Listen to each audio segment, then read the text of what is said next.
Gênesis, capítulo 19. O capítulo 19 do livro de Gênesis fala sobre a destruição da cidade de Sodoma. O Senhor veio a Abraão e lhe informou que, por causa da impiedade de Sodoma, era necessário que eles recebessem o juízo de Deus. Abraão intercedeu com o Senhor por Sodoma, dizendo: Mas e se houver 50 justos, o Senhor destruirá o justo com o ímpio? E a base da intercessão de Abraão era que o Senhor da terra seria justo. Mesmo no juízo, Deus deve ser justo. Deus não pode e não consegue ser injusto em nenhuma atitude que tomar, não importa o momento. Agora, nesta área, Satanás procura constantemente acusar Deus. Como pode um Deus de amor, ou como um Deus de amor condenaria alguém ao inferno eterno se ele nunca tivesse ouvido falar de Jesus Cristo? E aquele que vive na África, que viveu e morreu sem nunca conhecer Jesus Cristo, ele vai sofrer para sempre no inferno porque ele mora na África e nunca teve oportunidade de ouvir?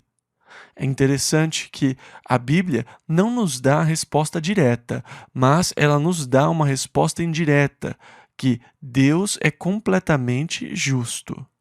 Quando Deus julgar, ele será absolutamente justo. E o argumento de Abraão com Deus, quando ele falou sobre o juízo que estava por vir, foi esse: não faria justiça o juiz de toda a terra?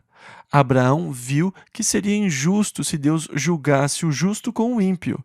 Esta é a premissa e a base do argumento de Abraão com o Senhor, que não seria justo julgar o justo com o ímpio. No Evangelho de João, capítulo 16, versículo 33, Jesus disse aos seus discípulos: No mundo tereis aflições, mas tende bom ânimo, eu venci o mundo. A igreja já passou por aflições, tribulações, e a igreja passa por grande perseguição hoje. Muitos países aumentaram a influência comunista e voltaram a perseguir a igreja. Muitos pastores já foram presos durante diversos períodos da história e ainda têm sido presos ainda nos dias de hoje. Muitos cristãos foram e são perseguidos na China, na Rússia e em países dominados pelo comunismo, assim como países da maioria muçulmana. O comunismo não é o único inimigo do cristianismo. O islamismo talvez seja o maior inimigo do cristianismo. Em países islâmicos, é um crime capital procurar converter um muçulmano ao cristianismo. Você seria condenado à morte por fazer isso, por fazer a pessoa mudar suas crenças religiosas. E dessa forma, a igreja sempre sofreu perseguição. A Bíblia diz, lá em 1 Pedro, capítulo 4, versículo 12: Amados, não estranheis a ardente prova que vem sobre vós para vos tentar, como se coisa estranha vos acontecesse. Na verdade, se o mundo ama vocês, é melhor que vocês examinem a si mesmos, porque Jesus disse: Se o mundo vos odeia, sabei que primeiro do que a vós me odiou a mim. Não é o servo maior do que o seu senhor. E então, a origem da perseguição que a igreja sofre está no mundo e nos seus sistemas. A grande tribulação que virá, ou o juízo de Deus quando vier, não fará da igreja sua vítima, porque Deus será justo em seu julgamento. Então disse o Senhor: Se em Sodoma achar 50 justos dentro da cidade, pouparei a todo lugar por amor deles. Abraão conseguiu abaixar o número para 10, e Deus disse que pouparia a cidade por 10 justos. Os anjos do Senhor foram à cidade de Sodoma. Vamos ver isso ao entrarmos no capítulo 19. Mas eles não puderam encontrar nem mesmo 10 justos. Ló, aquele homem justo, foi o único que puderam encontrar naquela cidade. E nem mesmo sua família era justa. Mas sendo um Deus misericordioso, ele deixou que sua família partisse com ele. Duas vezes no Novo Testamento, este evento é usado como exemplo dos últimos dias, uma vez por Jesus e outra por Pedro. Jesus disse lá em Lucas, no capítulo 17, como aconteceu nos dias de Ló, será no dia em que o Filho do Homem se há de manifestar. E que, enquanto Ló não foi retirado da cidade, Deus não fez chover do céu fogo e enxofre. Jesus usa isso para mostrar que Ló foi livrado antes que o juízo viesse.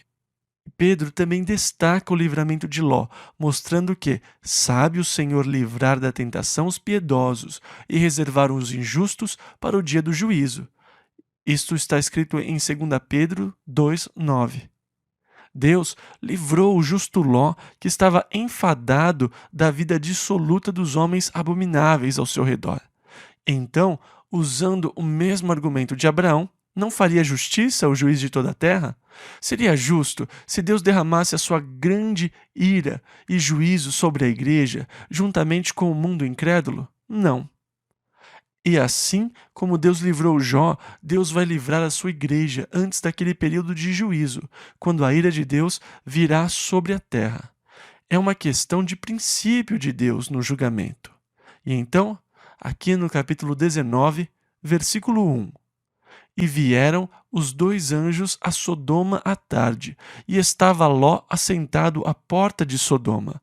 E vendo-os Ló, levantou-se ao seu encontro e inclinou-se com o rosto à terra. A hospitalidade era uma coisa extremamente importante na cultura oriental. E aqui nós vemos Ló, que está sentado à porta da cidade. É interessante que naquela cultura as mulheres faziam a maior parte do trabalho. Eram as mulheres que aravam o campo e que plantavam. As mulheres também colhiam, enquanto os homens cuidavam de coisas mais importantes, como sentar à porta da cidade e conversar sobre o tempo, se iria chover no dia seguinte ou não. Sentar-se à porta da cidade também era um cargo distinto. Todos os julgamentos eram feitos à porta da cidade. Se houvesse conflitos, problemas entre pessoas, elas iriam aos anciãos que estariam sentados à porta da cidade, e os anciãos dariam a sentença sobre os conflitos que tinham surgido. Portanto, aquele era um lugar de honra e distinção. E Ló, que está sentado à porta da cidade, viu esses dois homens chegarem e inclinou-se com o rosto em terra, segundo o costume oriental. Versículo 2. E disse: Eis agora, meus senhores, entrai, peço-vos, em casa de vosso servo, e passai nela a noite, e lavai os vossos pés, e de madrugada vos levantareis e ireis vosso caminho. E eles disseram: Não, antes na sua passaremos a noite. Mas Ló, sabendo a situação da cidade e sabendo os riscos que corriam, versículo 3 ao 5, e porfiou com eles muito, ou os constrangeu, e vieram com ele e entraram em sua casa, e fez-lhes banquete e cozeu bolos sem levedura, e comeram. E antes que se deitassem, cercaram a casa os homens daquela cidade, os homens de Sodoma, desde o moço até ao velho, todo o povo de todos os bairros, e chamaram a Ló, e disseram-lhe: Onde estão os homens que a ti vieram nesta noite? Traze-os fora a nós, para que os conheçamos. Quer dizer, eles queriam conhecê-los de modo íntimo, sexual. Versículo 6 a 8. Então saiu Ló a eles à porta, e fechou a porta atrás de si, e disse: Meus irmãos, rogo-vos que não façais mal. Eis aqui 2 filhas tenho, que ainda não conheceram homens. Fora vô-las trarei, e fareis dela como bom for aos vossos olhos. Somente nada façais a estes homens, porque por isso vieram à sombra do meu telhado. Isto, sem dúvida, primeiro mostra como a estima que a mulher tinha naquela determinada cultura era baixa. Ló estava disposto a sacrificar as suas 2 filhas e a virgindade delas, entregando-as à multidão. Ele estava disposto a entregá-las à multidão para que eles pudessem fazer o que bem entendessem com elas, procurando proteger os 2 homens que lhe eram estranhos. Ao hospedar alguém, você assumia a responsabilidade por eles, você deveria cuidar deles. E não havia muita consideração pelas mulheres naquela cultura e em muitas culturas primitivas. Vocês, mulheres, sejam gratas a Jesus Cristo e ao cristianismo, porque foi Jesus quem, na verdade, elevou as mulheres, igualando sua posição de bênçãos e honra.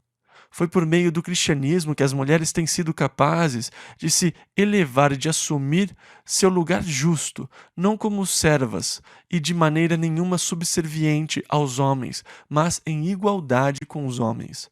Você não encontra isso em nenhuma cultura onde o evangelho cristão não tenha ido, mas onde a cultura cristã chegou, sempre houve uma elevação do estado da mulher. Onde não há um forte evangelho cristão, a posição da mulher é de servil. E se você estudar a nossa história, vai ver que isso é verdade. Na Grécia, que supostamente era uma nação mais culta, as mulheres tinham um lugar muito inferior, especialmente a esposa, que era considerada apenas um degrau acima do escravo. O Evangelho de Jesus Cristo declarou que não há diferença. O Evangelho de Jesus Cristo declarou que não há diferença, não há servo nem livre, não há macho nem fêmea.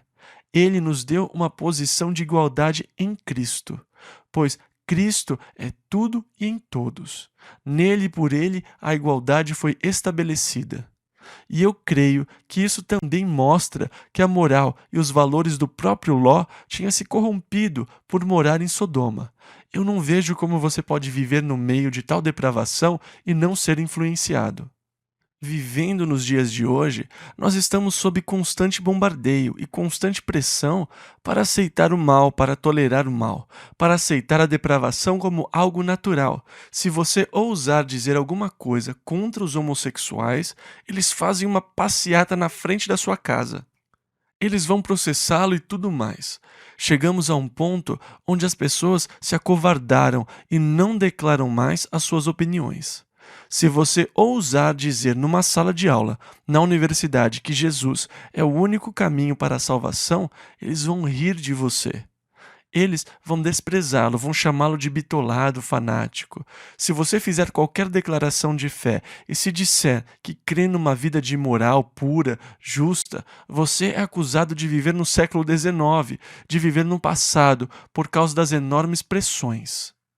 Então, é difícil viver no meio de uma sociedade que é tão corrupta sem nos contaminar um pouco. No mínimo, deixamos de falar o que pensamos sobre os assuntos, talvez polêmicos, mas sobre os quais nós deveríamos estar falando, isso porque nós nos sentimos ameaçados. A moral de Ló tinha se corrompido de tal forma que ele se dispôs a dar as suas filhas para serem abusadas por aqueles homens. Não foi um gesto admirável, foi um gesto que mostrou a corrupção da sua própria moral como resultado por viver em Sodoma. Ló escolheu morar na campina e armou sua tenda na direção de Sodoma. Foi onde tudo começou, e agora ele estava em sua casa em Sodoma. Existe então um perigo quando você arma sua tenda na direção do mundo. Interessante, nós lemos no Salmo 1, versículo 1: Bem-aventurado o homem que não anda segundo o conselho dos ímpios, nem se detém no caminho dos pecadores, nem se assenta na roda dos escarnecedores. Nós vemos que é uma progressão. Nós vemos que é uma progressão. Primeiro, você dá ouvidos ao conselho dos ímpios.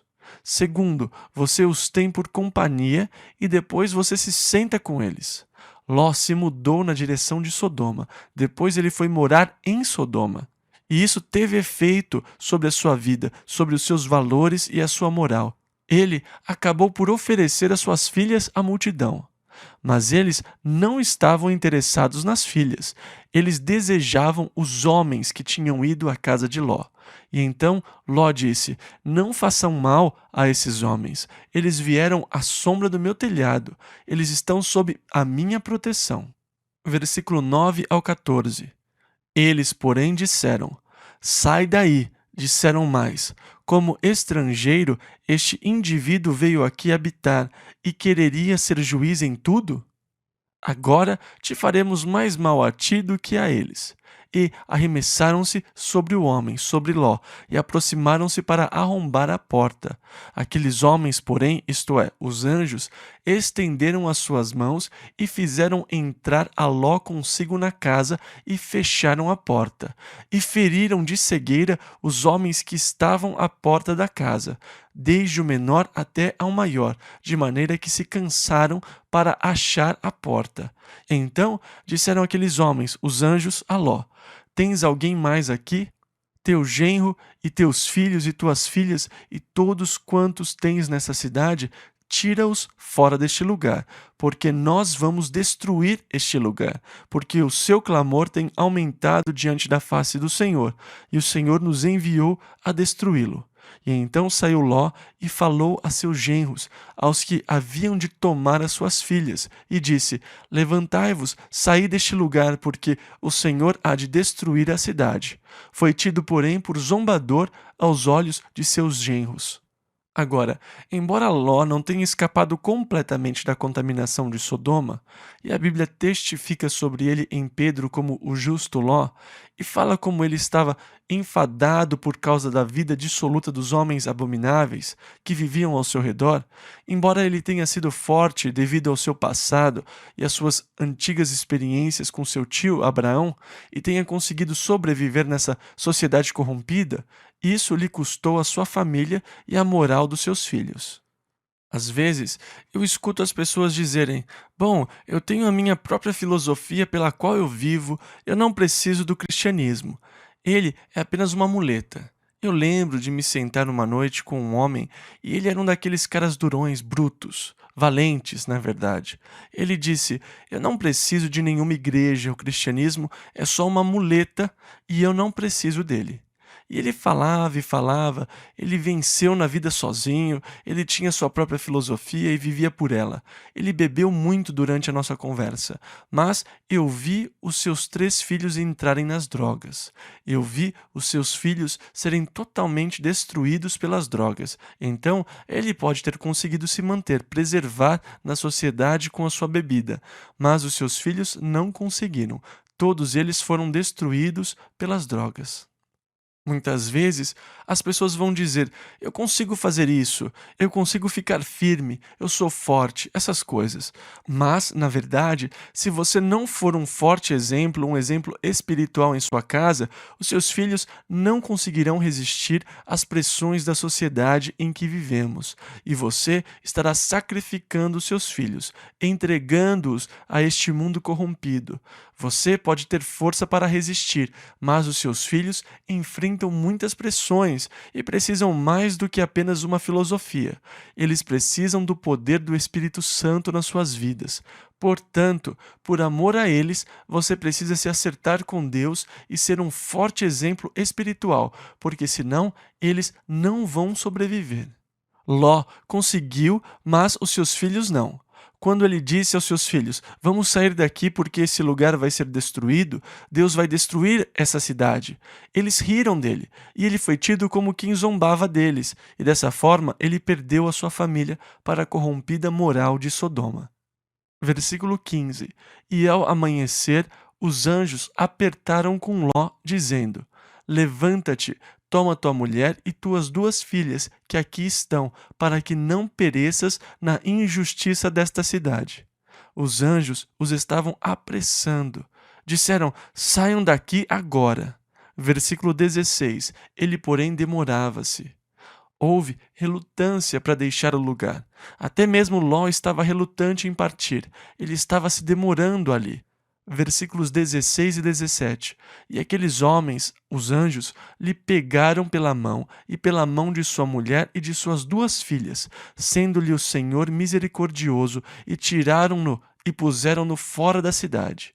E aconteceu que, tirando-os fora, disse: Escapa-te por tua vida, não olhes para trás de ti, e não pares em toda esta campina. Escapa lá para o monte, para que não pereças. A expressão não olhes para trás pode ser traduzida por não se demore ou não volte, não fique na campina. Versículo 18. E Ló disse-lhe: Ora, não, meu senhor. Um perfeito exemplo daqueles que oram: Não faça a tua, mas a minha vontade. Somos inconsistentes até mesmo no falar. Ora, não, meu senhor.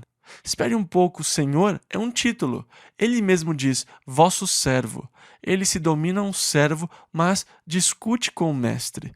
Não discuta com o seu mestre. Se ele é o seu senhor, faça o que ele disser. Se você faz o que ele diz, ele é o seu senhor. Se você não faz o que ele diz, então ele não é o seu senhor.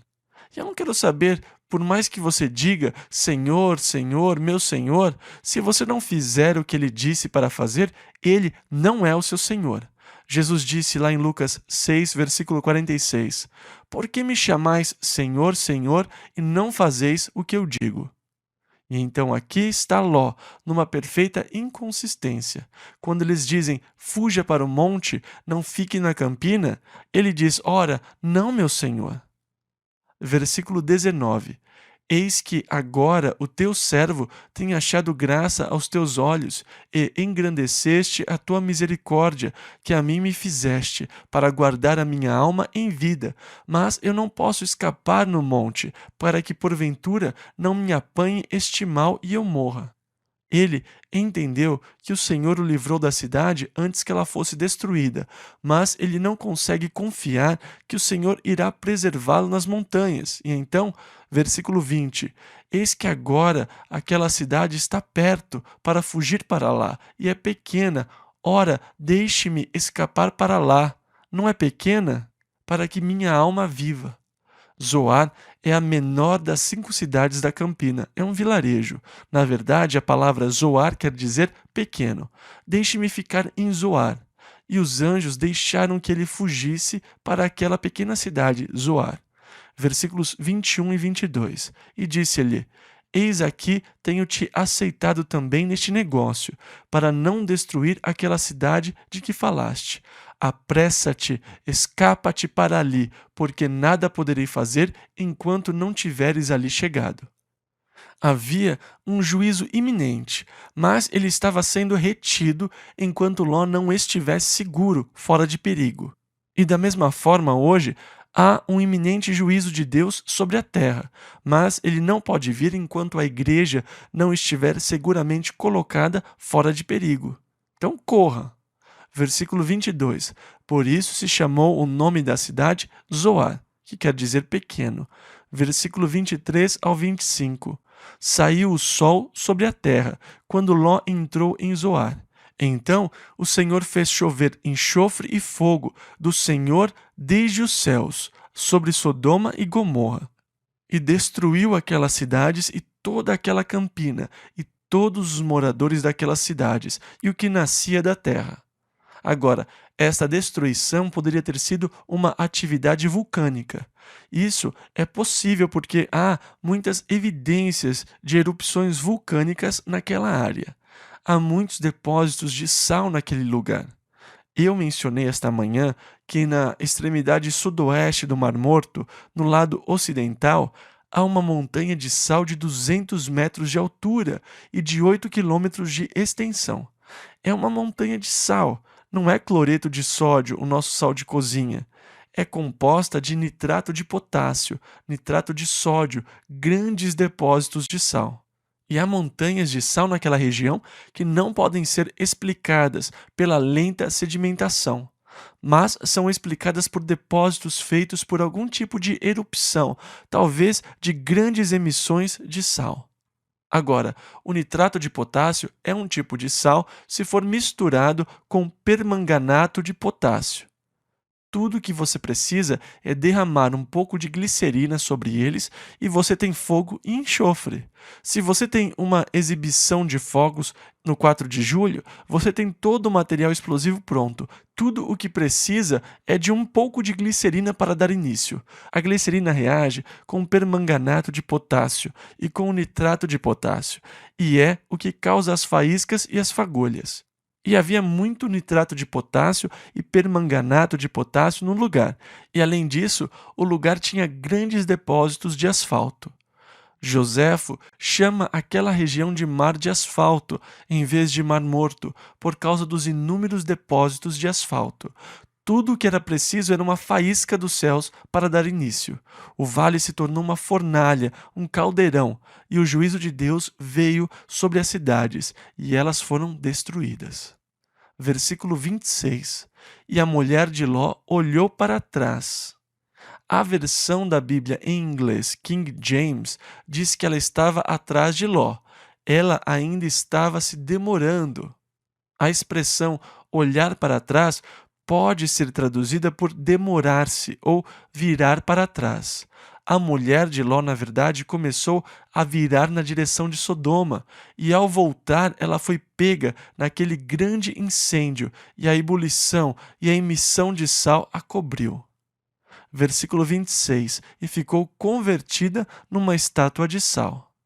E há muitos pilares de sal naquelas áreas, que em diversas épocas receberam o nome de mulher de Ló. Ainda hoje, existem alguns e os guias os apresentam como sendo a mulher de Ló, e há muitos pilares na região da parte sul do Mar Morto. Os 15 quilômetros da parte do extremo sul do Mar Morto têm entre 13 e 6 metros de profundidade. Na verdade, menos que isso.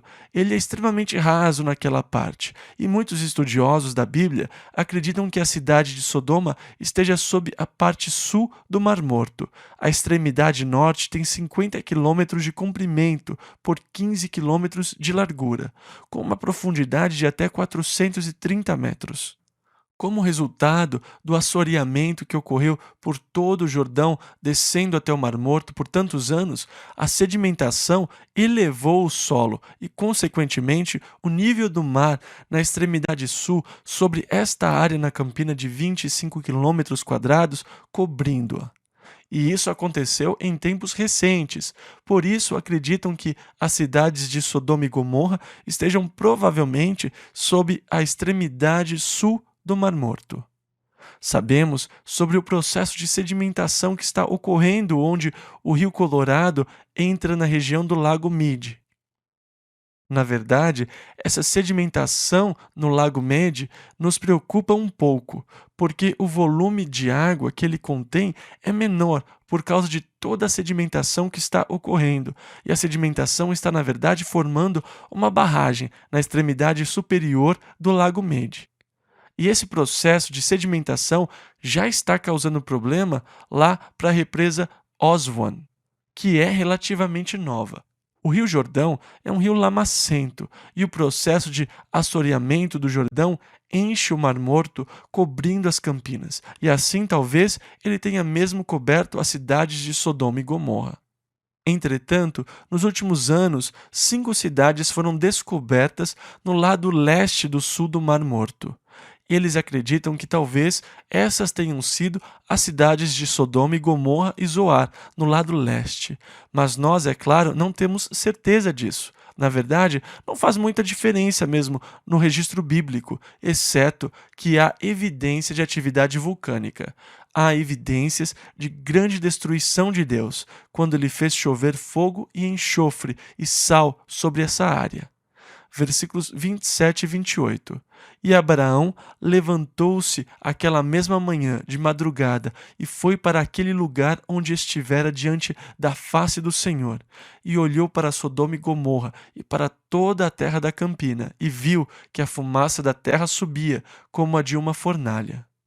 Abraão estava vivendo em Hebrom, que fica diretamente a oeste do Mar Morto. Olhando para baixo, não é muito longe, são cerca de 15 a 25 quilômetros de Hebrom. Então, olhando em linha reta até o Mar Morto, ele viu a fumaça subindo da área da campina como uma grande fornalha. Versículo 29. E aconteceu que, destruindo Deus as cidades da campina, lembrou-se Deus de Abraão e tirou a Ló do meio da destruição, derrubando aquelas cidades em que Ló habitara. A indicação aqui é que foi por causa de Abraão que Deus poupou Ló, mais do que pelo próprio Ló. No Novo Testamento, Jesus usa este acontecimento e anuncia a sua segunda vinda. Ele diz: como aconteceu nos dias de Ló, será no dia em que o Filho do Homem se há de manifestar. Quando Deus destruiu as cidades da campina. E Jesus disse: lembrai-vos da mulher de Ló, qualquer que procurar salvar a sua vida, perdê-la-á. Ela procurou se manter na velha vida do mundo. Ela estava voltando para a velha vida e, ao procurar salvar a sua vida, ela a perdeu. E então a advertência de Jesus é: lembrai-vos da mulher de Ló, que estava, na verdade, voltando para o mundo. Se você quiser salvar a velha vida do mundo, você vai destruir você mesmo. E Jesus disse: mas qualquer que a perder, salva-la-á. Perca sua vida por amor a mim. E assim como Jesus Pedro e Judas também se referem a este evento, como Deus destruiu as cidades de Sodoma e Gomorra, quando elas sofreram a pena do fogo eterno. Versículo 30. E subiu Ló de Zoar. Ele pediu permissão para ficar em Zoar, mas quando ele viu o juízo de Deus destruindo as outras cidades, ele ficou com medo e deixou Zoar. Versículo 30 ainda. E habitou onde o Senhor primeiramente tinha dito que ele fosse, no monte. Ele fugiu para as montanhas. Versículo 30 ainda. E as suas 2 filhas com ele, porque temia habitar em Zoar, e habitou numa caverna, ele e as suas 2 filhas. E agora nós vamos ver a moral corrompida das suas 2 filhas que foram salvas. Versículo 31. Então a primogênita disse à menor: Nosso pai já é velho e não há homem na terra. Elas acharam que toda a terra estava destruída e que o homem, a civilização, tudo seria destruído. E então a mais velha continuou conversando com a menor. Versículo 32 ao 38. Vem, demos de beber vinho a nosso pai e deitemo-nos com ele, para que em vida conservemos a descendência de nosso pai. E deram de beber vinho a seu pai naquela noite. E veio a primogênita e deitou-se com seu pai. E não sentiu ele quando ela se deitou, nem quando se levantou. E sucedeu no outro dia que a primogênita disse à menor: Vês aqui, eu já ontem à noite me deitei com meu pai. Demos-lhe de beber vinho também esta noite, e então entra tu, deita-te com ele, para que em vida conservemos a descendência de nosso pai. E deram de beber vinho a seu pai também naquela noite. E levantou-se a menor e deitou-se com ele.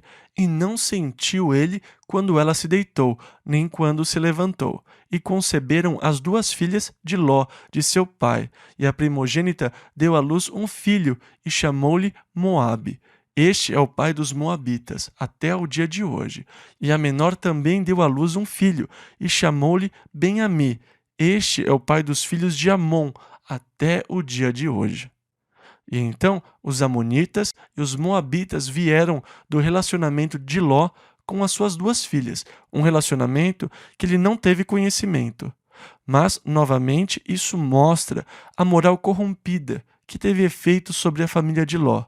Vemos os seus efeitos contaminando uma sociedade. É extremamente difícil viver numa sociedade assim e não ser influenciado.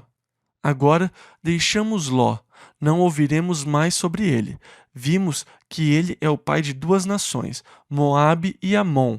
É interessante que Moabe tenha habitado a mesma área, a parte alta do leste do Mar Morto, que era a região dos Moabitas.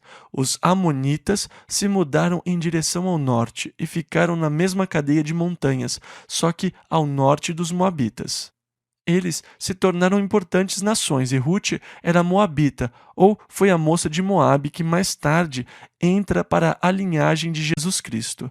Vimos então aqui os descendentes de Ló com as suas 2 filhas. Gênesis capítulo 20. Versículo 1. E partiu Abraão dali para a terra do sul, e habitou entre Cádiz e Sur, e peregrinou em Gerar. Abraão estava vivendo na região de Hebrom, mas ele ainda é nômade. Se você visitar Israel hoje, você vai poder ver os beduínos morando em tendas. Eles são nômades, eles vivem por um período em um lugar e depois levantam, desarmam as tendas e se mudam para outro lugar. E Abraão morava em tendas. Ele nunca teve uma casa para morar. Ele morava em tendas como um beduíno, como um estrangeiro peregrino. É interessante que Ló tenha procurado se fixar em uma cidade, enquanto Abraão sempre entendeu que ele era apenas peregrino, porque esperava a cidade que tem fundamentos, da qual o artífice e construtor é Deus. Lemos isso em Hebreus 11:10. Ele se considerava um estrangeiro e peregrino na terra, e então Abraão agora está se mudando para a terra dos filisteus. Gerar fica na região dos filisteus. Versículo 2. E havendo Abraão dito de Sara, sua mulher, é minha irmã, enviou Abimeleque, rei de Gerar, e tomou a Sara. Agora, esta é a segunda vez que isto acontece. Abraão fez a mesma coisa quando eles foram ao Egito anos antes, e ele foi repreendido por Faraó por fazer tal coisa. E agora ele está fazendo a mesma coisa. Isso certamente diz muito sobre Sara, porque ela tem cerca de 90 anos e ainda mantém a sua beleza. Então, se conseguíssemos descobrir quais os cremes que ela usava, nós provavelmente faríamos uma fortuna. Ela ainda é tão linda que Abraão tem medo de ser morto por quem quiser tomá-la como esposa. E então ele lhe diz: Diga que você é minha irmã, para que eles não me matem. E Abimeleque a viu e a levou para seu harém, mas Abimeleque não tinha se chegado a ela. Versículo 3. Deus, porém, veio a Abimeleque em sonhos de noite e disse-lhe: Eis que morto serás.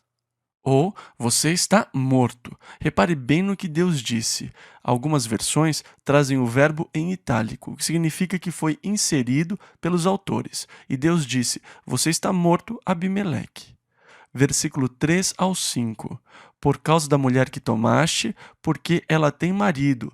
Mas Abimeleque ainda não se tinha chegado a ela. Por isso disse: Senhor, matarás também uma nação justa? Não me disse ele mesmo: É minha irmã? E ela também disse: É meu irmão, em sinceridade do coração e em pureza das minhas mãos tenho feito isto.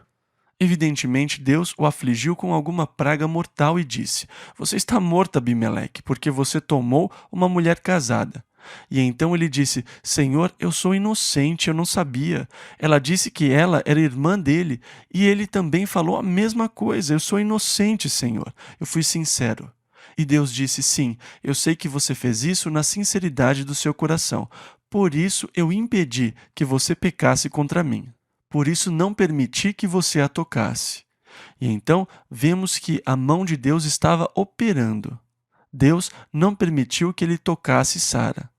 Versículos 7 ao 10. Agora, pois, disse Deus: Restitui a mulher ao seu marido, porque profeta é e rogará por ti, para que vivas. Porém, se não lhe a restituíres, sabe que certamente morrerás, tu e tudo o que é teu. E levantou-se Abimeleque pela manhã de madrugada, chamou a todos os seus servos e falou todas estas palavras em seus ouvidos. E temeram muito aqueles homens. Então chamou Abimeleque a Abraão e disse-lhe: Que nos fizeste? E em que pequei contra ti para trazeres sobre o meu reino tamanho pecado? Tu me fizeste aquilo que não deverias ter feito. Disse mais Abimeleque a Abraão: Que tens visto para fazer tal coisa? Em outras palavras, o que eu lhe fiz para que você me fizesse isso? Por que você fez isso conosco? E ele reclama com o homem de Deus. Abraão é conhecido como o pai dos homens que creem. Ele é usado por toda a Bíblia como o clássico exemplo do homem que creu em Deus e na palavra de Deus. E sempre que a Bíblia quer usar um exemplo de fé, ele apresenta Abraão, porque creu Abraão em Deus e foi-lhe isso imputado como justiça. Lemos isso em Tiago 2:23. Mas sabe, eu gosto da honestidade da Bíblia. A Bíblia não finge que Abraão era perfeito. Ela nos conta, inclusive, seus lapsos de fé. Abraão não teve fé quando disse: Ela é minha irmã. Isto não é ter fé em Deus. Este foi um lapso de fé. E, de certa forma, isso me conforta, porque se a fé de Abraão fosse completamente perfeita, eu pensaria: eu não tenho nenhuma chance então. E sabe de uma coisa? Se ele fosse absolutamente perfeito em tudo, você diria: claro, veja como Deus o abençoou. Não é à toa que Deus o abençoou, ele é perfeito. Deus abençoa as pessoas perfeitas. Mas Abraão não era nada perfeito, embora ele seja usado como um exemplo clássico dos que creram em Deus. O que isso quer dizer? Quer dizer que Deus também vai honrar a minha pequena fé e que Deus vai me abençoar, embora eu também seja imperfeito. Não quer dizer que a minha fé tenha que ser perfeita e constante o tempo todo, que eu nunca oscile, nunca duvide, nunca tenha medo, nunca questione. Quer dizer que Deus pode me abençoar e vai me abençoar porque minha fé está nele, não importa se às vezes ela seja instável ou falha. Eu falho em muitos testes. Deus me colocou em muitas situações onde eu falhei completamente. Eu tirei 0 na prova, mas Ele me deixou fazer a prova de novo. Em algumas delas, eu falhei 2 ou 3 vezes antes de passar. Deus é bondoso e paciente, e Abraão, nosso pai, pai daqueles que creem, era um homem que tinha tanta fé em Deus que foi reconhecido na história. Ainda assim, sua fé não era perfeita. Aqui ele está enganando o rei a respeito da sua esposa, porque ele teve medo. Ele passou por este teste 2 vezes, falhou nas 2. Mas no supremo teste da fé, o homem passou com nota máxima. Não é interessante como podemos ter tanta fé em algumas áreas, mas em seguida estragar tudo? Isto nos faz perceber, entender que a fé que temos é um dom de Deus e que não podemos nos gabar dela. E então o rei repreende Abraão. O que você fez, homem? O que eu lhe fiz para que você fizesse isso para mim? Por que você disse que ela era sua irmã? Versículo 11. E disse a Abraão: porque eu dizia comigo, certamente não há temor de Deus neste lugar, e eles me matarão por causa da minha mulher.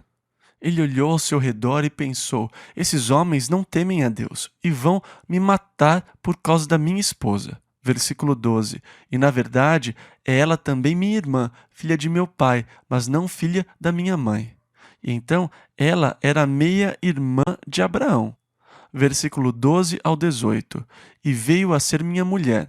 E aconteceu que, fazendo-me Deus sair errante da casa de meu pai, eu lhe disse: seja esta a graça que me farás em todo lugar aonde chegarmos. Dize de mim: é meu irmão. Então tomou Abimeleque ovelhas e vacas, e servos e servas, e os deu a Abraão, e restituiu-lhe Sara, sua mulher. E disse Abimeleque: eis que a minha terra está diante da tua face, habita onde for bom aos teus olhos.